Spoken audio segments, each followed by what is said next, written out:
All right, so we just watched the presidential debate between Joe Biden and Donald Trump. Joe Biden had prepared well enough for the State of the Union to go up there and read through and plow through, and you know he has made it through enough of these big moments to the point where you kind of thought there was a chance he'd make it through this, but it was completely obvious from the very beginning he had no voice.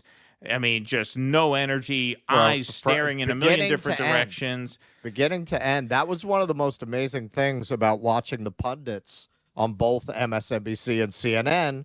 They're both trying to say he got better as the debate went on. Did you see the closing statement that I saw? Yeah, he closed on lead water. That was his closing statement, was lead water, which did Obama fix the lead water? Never mind Trump, never mind Biden. Or even prosecute anyone responsible for Flint? Yeah, that was his closing point, was lead in the water. So, yeah, no, he was just absolutely awful, just a completely nightmarish performance. About as bad as you would have expected. The only thing that could have made it worse would have been if he had literally stroked out on stage. If he had literally done a full McConnell where he just completely froze. Yeah. But he came right up to that line. If they just paid 24%, 25%, either one of those numbers, they'd raise $500 billion, I should say, in a 10-year period. We'd be able to wipe out his debt. We'd be able to help make sure that all those things we need to do, child care, elder care, making sure that we continue to strengthen our healthcare system, making sure that we're able to make every single solitary person eligible for what I've been able to do with the with the COVID, with dealing with everything we have to do with, look, if we finally beat Medicare. There were a couple places where he did, very early on, he froze. And you just, however you feel about Joe Biden, it was just so awkward and squirmy to watch him through a lot of this. Like, it's just that human empathy of watching this old man crumble on that stage. You can't help but be like, oh my God, I just can't watch this. Oh. Yeah, well, so as a healthcare worker, like that's where I'm gonna come from it with, like, fuck the politics of it all. Like it is very sad to see that. And one of the reasons why it is very sad to see it is because even though I can recognize that dementia and all that stuff and everything that people are saying is true, he's not with it and all that type of stuff, there's still this part of him you can, and I see it in patients like this all the time, that they're confused, but they still retain like this core part of their personality. And you can see he used to be a very skilled politician. You can see him searching around, looking wide for like what he needs to focus on, what audience member. That I think was actually a detriment to him. He didn't have any people in the audience to focus on, anyone to actually lock eyes with. So you have to understand, like, if people actually if they weren't trying to hide his dementia, they would have recognized that he would have done better with like a selected audience that he could have focused on and stuff like that. Because dementia people need to see things that they recognize, and he's used to standing up in front of audiences. Well, that's a really interesting point. And what? Sorry, go ahead. Well, but that's all I'm saying. I'm looking at that from that human element, and I can still see very much like what they keep talking about whenever they say, "Oh, Joe Biden's still in there" and stuff like that. Yes, he absolutely is, and he still does have political skill. So what I saw from this is a lot of people with his advanced level of dementia would have done way worse. Mm-hmm. So I would say that at least. Like it was a terrible performance. For a person with advanced dementia, he deserves the gold medal. Nailed it. Yeah, exactly. Nailed it. Well, what you said there is really interesting. You touched on one sort of aspect of what I mentioned as we were streaming, which is that all of the formatting tweaks that CNN made, thinking they were going to hurt Trump, actually helped Trump tremendously. And I predicted this going in. Not having an audience made Biden even more lost and look even more isolated and more in outer space. turning off the opponent's mic and making each of these candidates go 80, 90 seconds at a time with no interruption, that helped Trump tremendously. And I knew it would, because if we remember the 2020 debate, the first debate, everybody thought that was going to be a disaster for Biden, and it wasn't, because Trump, bombastic moron that he is, never gave Biden a chance to melt down like he melted down this evening. Trump would cut him off literally 5 seconds into every answer. Trump would be jumping down his throat. If you're up against the guy who can't do it, you got to let him prove that he can't do it. Let him hang himself. And this format set Joe Biden up to fail, because Biden can't go 90 seconds. Absolutely. And let me add he barely made it 50 seconds on the first answer, 30 seconds on the second answer. By the third answer, you're 15 minutes in, he melts down at the end. That was the first malfunction where Russ said, "Oh, here we go." That was at 9:19. If I clock. So 19 minutes into a 90-minute debate, he was already melting down. Let me add in another element to that. Okay, so whenever you reduce the audience and you do all that other type of stuff, what they were trying to do is they were trying to stop backlighting. Whenever you're in the audience, there's going to be a lot of screens where you can see the questions. What they thought they were going to do is they were going to be like, okay, all of that background noise is out of there. He doesn't have to pay attention to the audience, any of the screens. He doesn't have to see how he looks or anything like that. He can just focus on the words. But that meant that whenever he was losing focus, he didn't have any reference. He couldn't look at any question anywhere because they dulled out the background. And they thought they were going to help him. This is the reason why they don't understand him looking at screens, and kind of like you could see him trying to figure out what that says and what he's supposed to be saying next.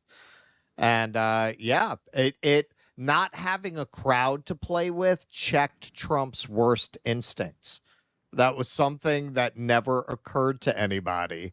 That actually, when he started, what would you prefer? Would you prefer a shark, or would you prefer to be abducted by aliens and anal probe?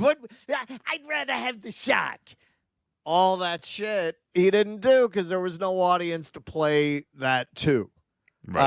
So he wouldn't get the applause line from the actual people that he wouldn't get the applause line. But at the same time, I've always said this about Trump. He comes off like a street guy from New York, which has a lot more overlap with just working class guy anywhere than people usually think. The way that he's handling Biden, you're a disgrace. You're a terrible president. You're terrible to this country. That really plays to a lot of Americans. That's what they want to be able to do. They want to be able to say that to Joe Biden.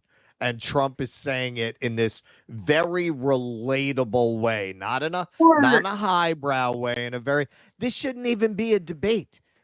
You're the worst president ever. We shouldn't even be having this debate. Wow. Or they want to say it to their I thought that was great. What's that? Or they want to say it to their boss. How did Trump come off that way? You don't know what it's like out here. Other people are struggling. You don't do this job. You haven't lived down here. You don't know. These things are happening. People are experiencing this.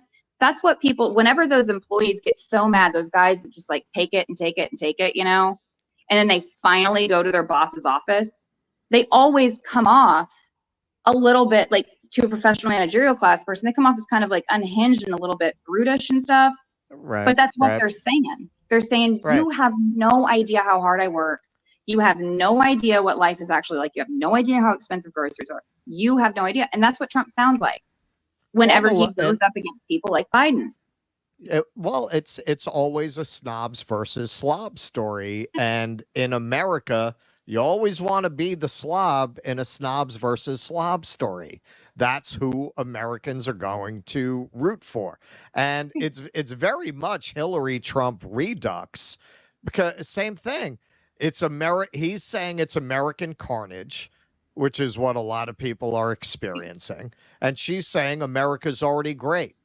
We don't need to make America great again. That's a losing message. Trump is running on everything's a disaster, which every poll will tell you that's how people feel. And his response is the economy's great. It's great. What are you talking about? Negative Nelly.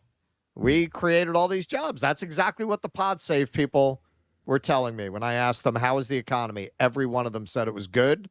And people are misinformed who think that it's not good. They don't realize that it's good. Right. Well, the other thing Trump did very well, which I suspected he would, and this is why during the stream I said, to somebody at the campaign watch the show, he pivoted to the border constantly. Yep. That question about child, and look, the talking heads are talking about how Trump lost points, whatever the fuck that means, points. Shove your points up your ass. With who? That's what was so crazy about what they were saying. Points like, don't matter. If it's you ridiculous. watch the politics of it, he won on every point. Every point. And if he was losing on fact, you couldn't tell anyway because Biden was not able to articulate what the fuck he was trying to say. Exactly. And so, for example, on the question about childcare, what are you going to do to make childcare more affordable? Trump pivots straight to they're pouring in, you're letting them pour in, and at the Oxford Union that would cost you points, but who the fuck cares? Right. The fact of the matter is Americans don't care that childcare costs too much money. They should. I think it sucks that they don't, but they should. But the fact of the matter is, if you read every single poll, the top two issues are inflation and immigration. Those are the top two issues. And on those two issues, Trump enjoys a very, very big lead on who do voters think is best equipped to handle those issues, which means you pivot to those issues as often and as strongly as possible. He did that every single chance he had. And I'm not saying there's moral virtue in that. Again, to me, under imperialism and under neoliberalism, there is no good answer for the fucking border. So I'm not going to go there. I'm saying the way this issue is playing out now, if that is a number one or two issue on almost every single voter's mind, yes, as a candidate, especially when you have a big lead on that issue in the minds of voters, you want to pivot there as often as possible. And he did that as often as he could. Almost every single question he was pivoting there, which was very well done. It was very effective. Did he dodge a bunch of questions? Sure he did. Does the average voter give a shit? No. And even if they did, Biden was in no position to call him on any of it because he wasn't there. He wasn't there. And also, yes, you did call them suckers. No, I didn't. Right. It's completely debunked. Yeah. At this point, and Trump, look, whether he called them suckers and losers, I don't really give a shit whether he did or not. But I would say Trump even won on those points because Trump came off as a guy who had his story straight, whereas Biden didn't even know what he was saying. Yeah. Right? So who are you going to believe? Well, not to mention one of the things these pundits are just completely out of touch with because they would never admit this. Biden is a fucking criminal. Right. His family is a crime family. It is very obvious. If you attach the same fact pattern to the Trumps that you can attach to the Bidens, all of them would be howling about the criminality of their activities in China, of their activities in Ukraine. And the vast majority of Americans are not fucking CNN zombies. They know that Joe Biden is a criminal. So when you sit there and you say, well, Donald Trump kept lying. Well, so did Joe Biden when he's denying the fact that there was anything criminal about what him, Hunter, and his fucking criminal brother were doing in these countries. Everybody knows that's a lie, who is not completely unpersuadable as a voter anyway and out of Trump's reach.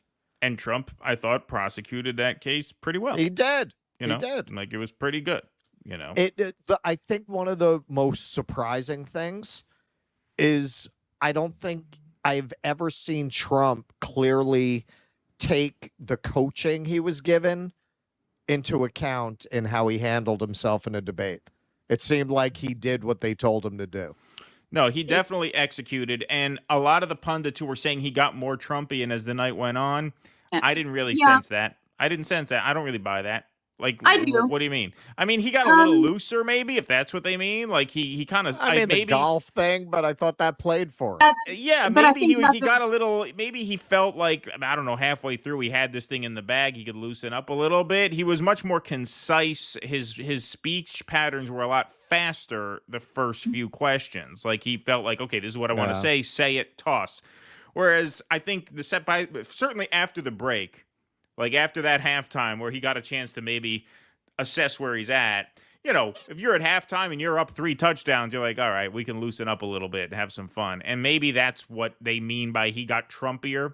Very subtle. He didn't go off the reservation. He did not give the media any moments to have their 2 minutes hate on. That was the key. No, He did not. Yeah. When they asked him, are you going to accept the results of the election? He gave about as diplomatic an answer as he's ever given. He didn't give them a, well, if I win, I will. Because that they would have played on repeat the whole time and they would have taken attention off Biden.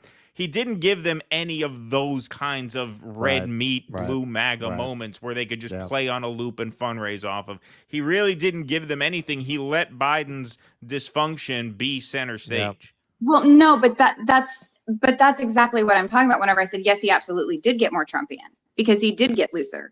That's what they hate, like, about it. They absolutely hate that. They think it's against all the societal norms and all that stuff.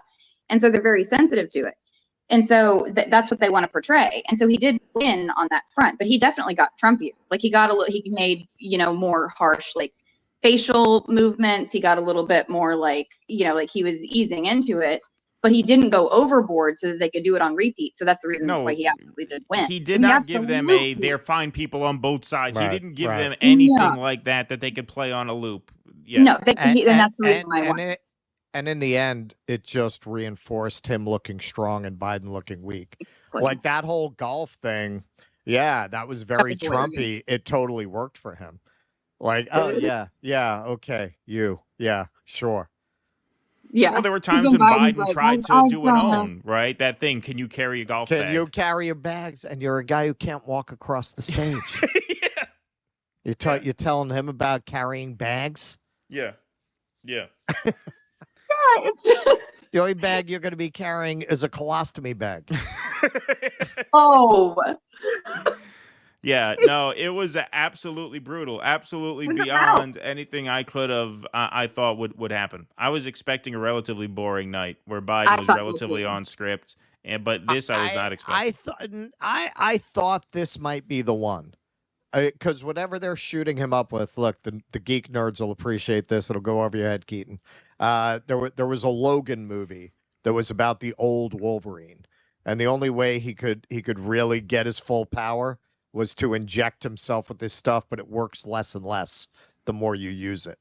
I felt like that might happen to Biden now. Like, whatever juice they've been shooting him up with, you're shooting it into a more and more wretched vessel that can no longer process the juice anymore. It's a more and more desiccated husk you're trying to shoot vibrancy into, and eventually it just can't metabolize it anymore. There's just not enough brain there left to animate.